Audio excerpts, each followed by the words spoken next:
une bonne école. Comment trouver un bon maître? C'est ainsi, c'est derrière la formation qu'on peut trouver. Et comme vous savez, que chaque pratiquant des arts martiaux, dans son cheminement, il vise un but spécifique. Soit pour l'autodéfense, soit pour la santé, ou soit pour une recherche spirituelle. Mais la formation de la discipline traditionnelle est pareille. Okay? Car vous voyez bien que pour avoir une bonne formation, la personne doit, le pratiquant doit en premier lieu de vaincre soi-même. Il doit passer par 3 étapes, vaincre soi-même et chercher à comprendre le bon sens d'aimer. Et aimer ici, c'est aimer les autres, afin de pouvoir plus tard aider les autres. Ainsi, je pars ici de côté la première étape, vaincre soi-même. Et dans le Kung Fu, tout le monde savait que avant de perdre un combat devant un adversaire, on a perdu devant soi-même, devant ses faiblesses et ses défauts. Et Sun Tzu, un grand stratège chinois, a dit que connais toi-même, connais les autres et tu seras invincible. Aussi, c'est dans ce but que la première partie de la formation, on doit apprendre à connaître soi-même. Une compréhension adéquate de soi-même. Vous savez que nous avons toujours un ego mal formé. Et cet ego qui fait des illusions, qui croit qu'il est plus fort, plus beau, toujours plus intelligent que les autres, c'est ça, c'est la raison ou l'origine de nos échecs et de nos défaites. Donc, on revient à la question de connaître soi-même. Donc, on doit connaître ses capacités, ses vraies capacités. Ça repose sur le vouloir et le pouvoir. Dans la vie, vous voyez que vous voulez tous, toute la richesse du monde, toutes les bien bonnes choses du monde. Mais pourtant, votre capacité à accéder à toutes ces ambitions, il y a des limites. Nous avons des limites, mais notre vouloir est sans limite. C'est ça qui est le problème. Et dans le Kung Fu, on enseigne en premier lieu ça. En premier lieu, qui es-tu? Quel est ton nom? Qu'est-ce que tu es capable de faire? Et le premier exercice dans le Kung Fu aussi, ça me pose cette question adéquatement et immédiatement. Donc, c'est très important pour tous les débutants de connaître ses limites. Donc, c'est le vouloir et le pouvoir.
En fait, une partie importante de l'enseignement qu'on reçoit ici, c'est par rapport au respect, qui est une valeur fondamentale dans la vie et la société de nos jours. Donc, c'est important d'y réfléchir, puis surtout de s'efforcer de l'appliquer. Puis le premier respect qu'il faut qu'on applique ici à l'école, c'est par rapport à l'école avec un grand E. Donc l'école avec un grand E, c'est tout ce qui fait partie de l'école, ça veut dire les pratiquants, le site d'entraînement, les armes, les enseignants, le grand maître, les gens du passé qui nous ont permis d'en bénéficier aujourd'hui. Donc, c'est le premier respect, c'est l'école. Ensuite, le deuxième respect, c'est par rapport aux ancêtres, qui est représenté par l'autel qu'on voit en arrière. Donc, pourquoi c'est important de respecter les ancêtres? C'est parce qu'ils représentent le passé. Ils représentent les sacrifices, les grands sacrifices qui ont dû réaliser, aussi les grands accomplissements qui ont fait, qui nous permettent aujourd'hui d'en bénéficier. Donc, c'est important de respecter, vénérer les ancêtres et c'est ça. Et ensuite, c'est le grand maître et les enseignants, parce que le grand maître, lui, il représente le présent. Il incarne l'enseignement et aussi la tradition culturelle et ancestrale. Donc, c'est lui qui fait le pont entre le passé et le présent. Et pourquoi les enseignants? C'est parce que les enseignants, c'est le trait d'union entre les grands maîtres et les pratiquants. Donc, ils propagent l'enseignement du grand maître à la plupart des pratiquants. Ensuite, le troisième respect qu'on va observer, c'est par rapport au site d'entraînement. Ici, c'est l'endroit où certains vont verser leur sueur, leurs larmes, des fois, ou même leur sang. Dans le passé, c'était plus le cas. Et c'est important de respecter le lieu d'entraînement, s'assurer que c'est fonctionnel, que c'est en bon état et que c'est propre. Donc, c'est pour ça que, bon, souvent, c'est les élèves qui vont participer à cette activité-là, de prendre soin de l'école, puis ça fait partie aussi un peu du cheminement d'un pratiquant. Et le dernier respect, c'est par rapport aux armes. Donc, les armes, c'est nos outils d'entraînement.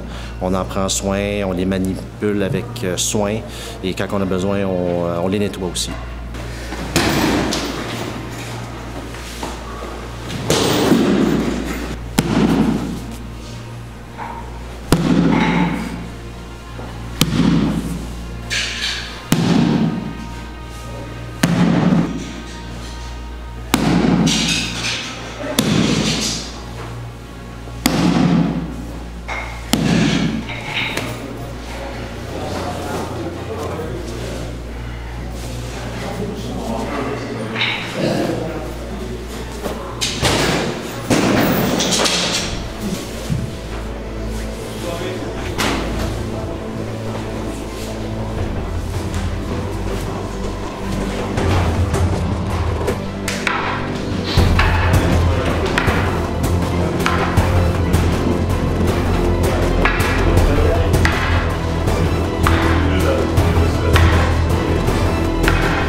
Le déclin des arts martiaux, okay, c'est un fait naturel. Okay? Parce que devant l'évolution de la société, les arts martiaux, okay, où la capacité de se défendre d'une personne est très limitée, face à la nouvelle invention des armes, okay, des armes à feu spécifiquement. Ainsi, on se voit, okay, face à une arme à feu, une incapacité de se défendre. Pourquoi on se lance dans une pratique 10 ans, 20 ans? Il y a beaucoup de restrictions, de contraintes et de difficultés dans la formation. Et la plupart, on voit que maintenant, okay, personne ne peut faire ses lois. Personne ne peut faire ce qu'on veut. Même vous posez un acte d'autodéfense aussi, de légitime défense aussi, ça se peut que vous pourrez être traduit devant le tribunal. À l'époque, tout le monde doit se défendre. Okay? Comme dans l'Ouest, tout le monde porte un gun pour pouvoir se défendre. Et dans notre pays aussi, il y a une arme pour se défendre. On est permis de se défendre, okay? De se protéger face à une agression. Mais maintenant, il faut tous suivre la loi. Okay? On ne peut pas poser des gestes derrière ce qu'on pense que c'est une légitime défense. Ça pourrait nous entraîner des ennuis. Et d'ailleurs aussi, les armes à feu maintenant, c'est quelque chose qui décourage tous les pratiquants. Donc, 20 ans, 10 ans de pratique, mais face à une balle qu'on ne peut pas éviter. À quoi ça? Et d'ailleurs aussi, la nouvelle technologie, la raison chez nous, là, okay, de pratiquer les arts martiaux, c'est de garder encore le côté, les valeurs, les qualités. Parce que les arts martiaux, non seulement ils donnent à des pratiquants des capacités physiques, mais aussi une capacité morale, des qualités, et puis il y a beaucoup de bons côtés qu'on puisse conserver, non seulement pour la défense du côté physique, mais plutôt du côté de ne pas tomber dans les défauts et les faiblesses d'une vie moderne. Il y a trop de tentations.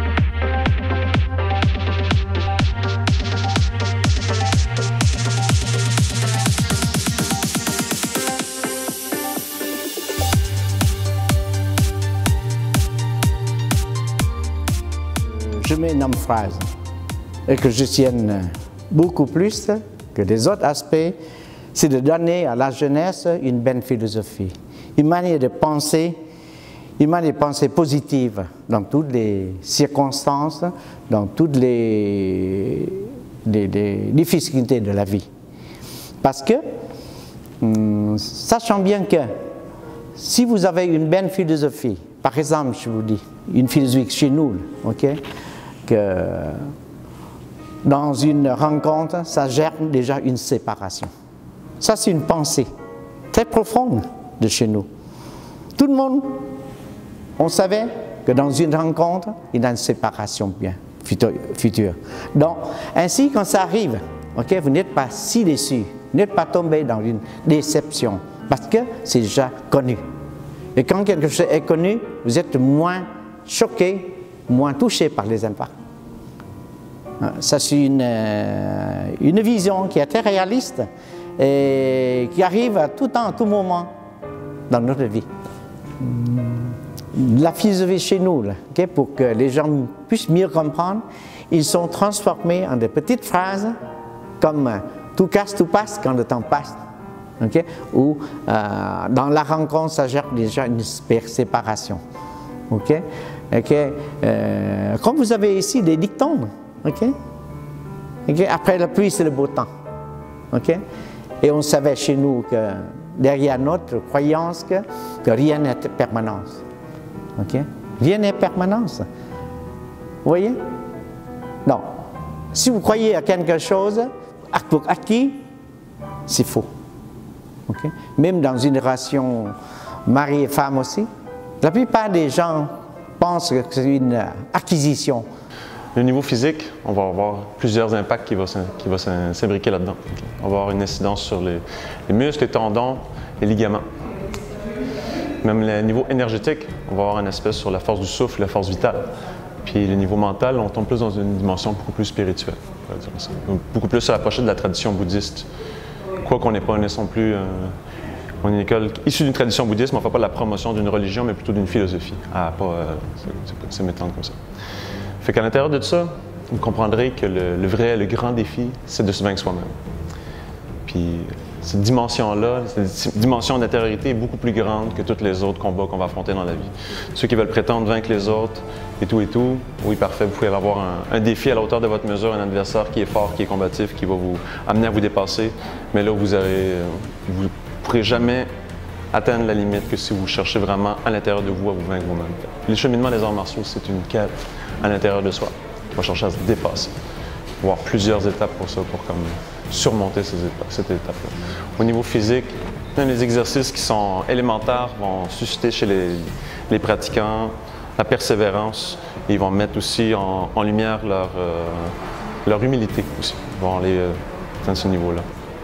Parce qu'en fait, c'est la vitalité. À l'intérieur du corps, il y a une grande vitalité. Cette vitalité-là, elle nous anime, nous habite. Okay? On va fluctuer entre la santé et la maladie.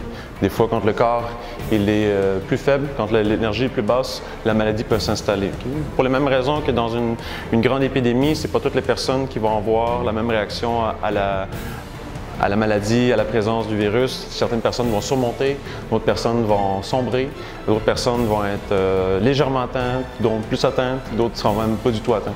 Puis ça, qu'est-ce qui détermine ça, en fait? C'est cette dimension-là intérieure qui est plutôt invisible, qui est une dimension invisible qui est plutôt de caractère énergétique.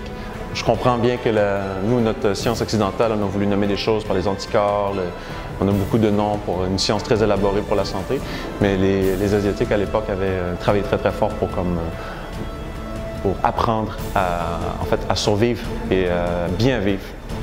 En fait. Puis ils avaient élaboré toutes sortes de techniques à l'intérieur d'une science qui s'appelle le Qigong pour pouvoir comme performer, pas nécessairement performer, ce qui n'est pas nécessairement le bon terme, mais pouvoir comme affronter les rigueurs de la vie et pouvoir avoir une vie heureuse. Le Qigong est beaucoup passé à travers des exercices corporels pour pouvoir influencer sur l'énergie à l'intérieur du corps. Le Qigong, proprement dit, va vouloir utiliser l'énergie du souffle aussi pour pouvoir comme influencer sur le métabolisme intérieur. Et le Tian Kung, ça va être principalement avec l'esprit, la visualisation, des exercices d'ordre mental. Comme vous comprendrez que les trois sont de manière progressive, doivent se faire de manière simultanée. Généralement, les gens vont confondre un peu, mais que les trois vont se mélanger, des choses comme ça. Il faut quand même un peu clarifier pareil, parce que souvent, on va mettre l'enfant sur, mettons, un mouvement ou sur des exercices physiques, on va impliquer le corps, ça, on est beaucoup plus dans le Qigong. Les objectifs à l'intérieur de ces exercices-là vont vouloir stimuler des parties spécifiques des organes internes pour pouvoir comme bonifier leur fonctionnement, amener un influx sanguin beaucoup plus important pour pouvoir comme revitaliser des parties du corps pour ensuite comme transformer finalement le métabolisme d'une manière douce mais des fois profonde si le pratiquant s'est vraiment investi d'une manière intensément puis sur les longues années. Fait que sur les longues pratiques, on va pouvoir percevoir des effets comme mettons un certain ralentissement du vieillissement si ça s'est passé sur beaucoup d'années. Vous allez sentir mettons une chaleur habiter le corps plus abondamment, beaucoup plus d'énergie pour continuer votre journée et aussi des fois des capacités de voir à juste résister plus facilement aux infections, aux maladies courantes. Vous allez voir des gens qui vont attraper la grippe autour de vous, vous ne l'aurez pas, ils vont attraper telle affaire, vous ne l'aurez pas. Comme ça, ces choses-là vont se manifester. Normalement, ok, dans l'ancien temps, nous avons un devoir. Un devoir de, comme vous savez, la formation chez nous, là, avoir une obligation envers soi-même. Okay? L'obligation envers soi-même, c'est de bien s'instruire, okay? De bien éduquer, de bien apprendre, okay? De bien pratiquer pour garder la santé. Et après, vous pouvez devenir un mari, un maître de famille, vous devez avoir une responsabilité familiale. Et la troisième obligation, c'est face à la société. Et dès très jeunes, nous sommes éduqués à remplir ces trois obligations envers soi-même, envers la famille, envers la société. Donc, toutes les écoles de Kung Fu, dans l'ancien temps, nous avons un devoir d'aider, de corriger l'évolution de la société, impliquer dans la société. Mais en ce temps moderne, c'est sûr et certain qu'on ne peut pas. Parce que c'est l'État qui s'occupe de ça et l'État qui garde tout le pouvoir. Ainsi, tous les maîtres de Kung Fu, on est bien supervisés.